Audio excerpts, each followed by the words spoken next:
trafficker perpetrator would rent a whole hotel floor just for us girls. And I found out during my research that the youngest sex trafficker here is 10 years old. Now, the age that they enter into a sex trafficking and prostitution is 12 to 14. But then that was in my time. Now you're ordering 10-year-old girls and 10-year-old boys. So I was really wanting to be rescued. I really didn't get rescued. People ask me all the time, well, how did you get out of it? Well, I aged out of it because I didn't have anybody in my time and in my community that really even cared about any kids missing. We have a lot of missing kids, and it's not because they ran away from home. It's because they were snatched up, and I'm talking about right today.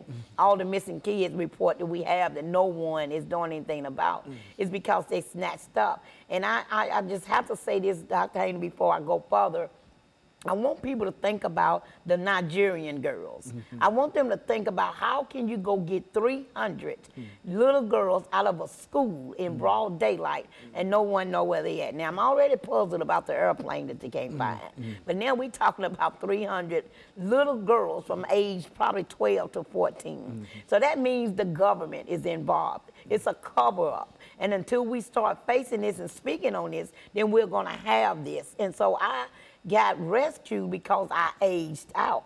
And I aged out, I was like 42 years old, but I aged out at 30 because now by then I'm full of drugs, I'm homeless, I don't feel like I belong to anything, I don't want to live, so I'm not performing as good as the 12-year-old I once were or the 14-year-old. So that means I'm costing them money. See, you'll cost them money because now they got to feed you more drugs, and that means the price is going up. Then you got the clients, the perverts that's complaining because I'm not performing like they paid for me to perform. Well, I'm handcuffed to a bed, I'm gagged by my mouth so I don't scream, and I'm drugged up. So I'm laying there like a limp towel. So that's more complaints for them. So after about 29 or 30, the men started just leaving me alone because I'm drugged out. And so once they left me alone, I'm saying about 32, I was just lost. I was out in the streets. That's why people say Clement Greenlee was homeless for 10 years. I truly was. You ashamed to go home, you can't face your family, and then you don't even know what to say. Even though my family loved me unconditionally, I'm the one that was shamed. So I lived in the streets for almost 10, 15 years until I was rescued by the program Magdalene House. And one of the young ladies, Regina Mullins, who kind of lived that same lifestyle, she went and got help first, and she came back and got me. So when I entered the Magdalene program at 42 years old, keep in mind now, I'm 42, I feel like I'm an old woman, I'm uneducated, I'm drugged out, and I don't have anything to live for. So when I go in this program, I immediately say, you can't help me, I just want to die.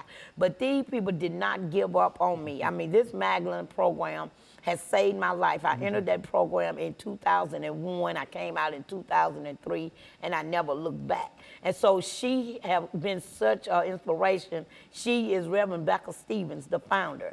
She has been such an inspiration to me that she has encouraged me to go further. And so she believed in me so much that she sent me to New Orleans, and that's where I've been for the last 18 months. I went down there to help open up a house like Magdalene to go educate them on sex trafficking, and also to go to the streets of New Orleans. If you know the streets of New Orleans, the first place you hit is Bourbon Street, because everybody have all these call girls or girls swinging in and out the windows, and all the prostitutes standing on the sidewalk. Well, then who have once asked one of those ladies, are you here against your will? Because everybody is not there because they want a new Lexus or they want to pay off a college fee. Some people are there because they are forced there, and you got to look and see who's watching you when you talk to the girls.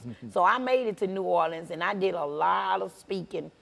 I went and talked to a lot of judges, DAs, police officers, anybody I could talk to, sororities, and I spoke so well about sex trafficking in the United States, period, not just New Orleans, that the governor even offered to bring me back down. And so it's a real problem, you think, in the city of New Orleans, and would that be typical of some of the other cities? It's not as hidden there, perhaps, as it might be in Tennessee. No, the stats show that number one is Atlanta. They show, that proves that. Then you got Texas, because it's running down that I-10 line too. So you got 5 states that's really is major in it, and New Orleans just happened to be one of the states that made their laws a little tougher.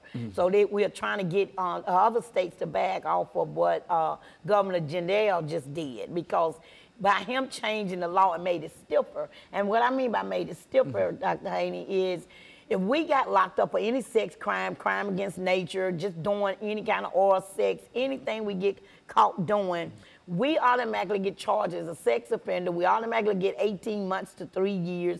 It's women's in jail now just because they got caught giving oral sex. But the man, he didn't get caught doing anything, so I didn't think that was right.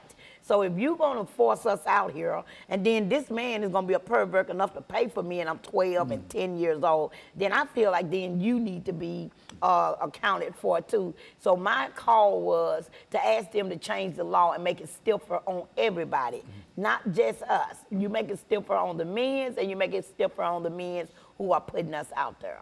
Well, it appears to me, Ms. Greenlee, doing this as we end this first segment, that this is a real problem in America today. Is that what we're saying? This is a huge problem in America today. And we'll be back with our audience following this very, very short commercial break.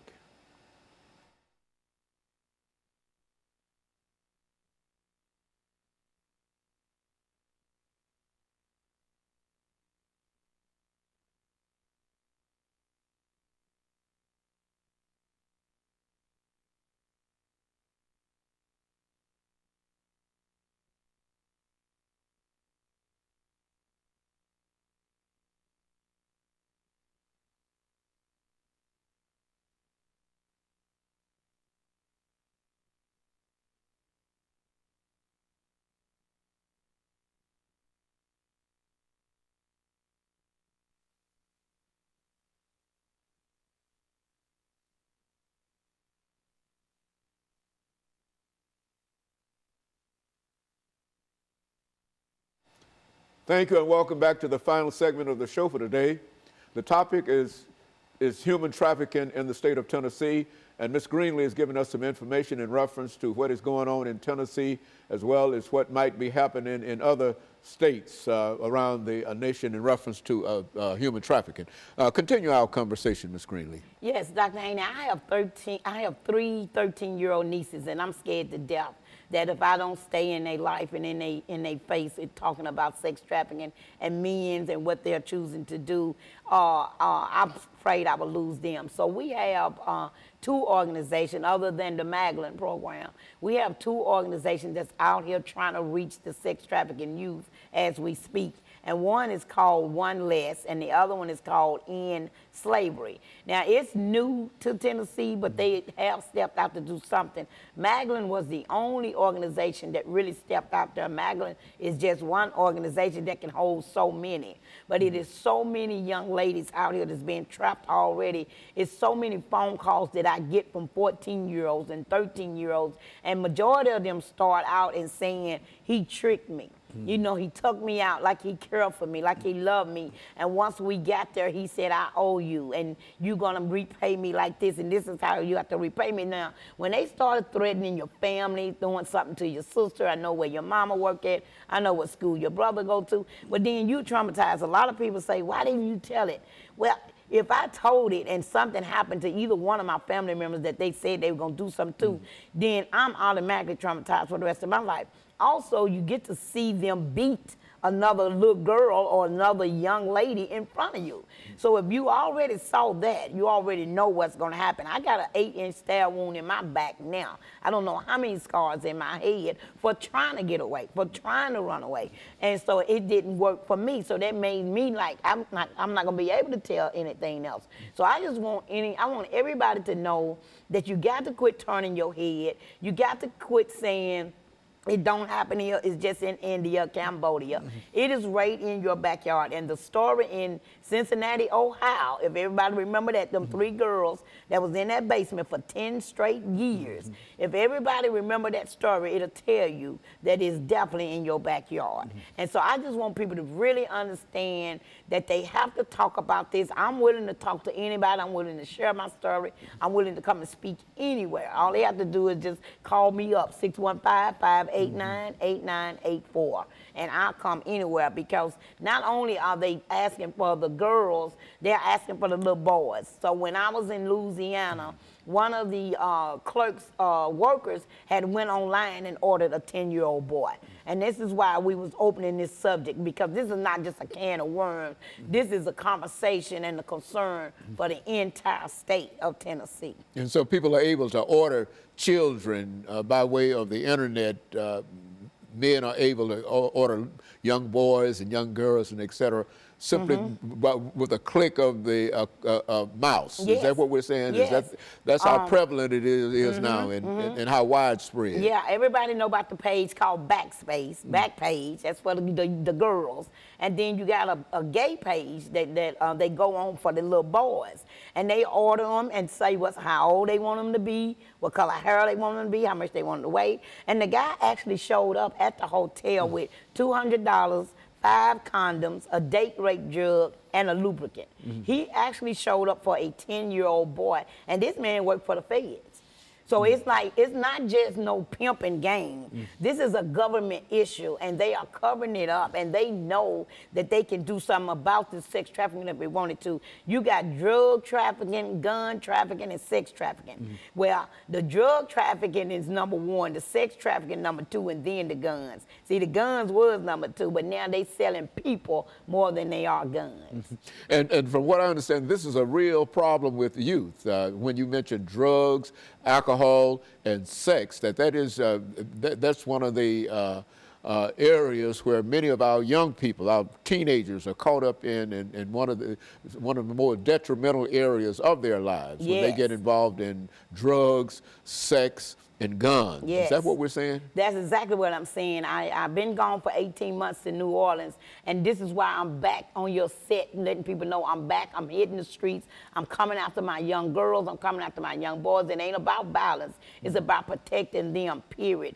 I've already had a phone call from several young girls telling me that they went to the hotel with their boyfriend because they thought they loved them, and when they got there, it was other men in there waiting for them that they have already paid for to have these kind of sex activities with these little girls. They are getting caught up once they turn me onto that X pill or that bar or that crack or the heroin that's coming out now. The new heroin is coming back. Once they get the young girls on that right there, then they're on their way to being sold as slaves. We've got to do more, you think, as a community and as a society in reference to this, Ms.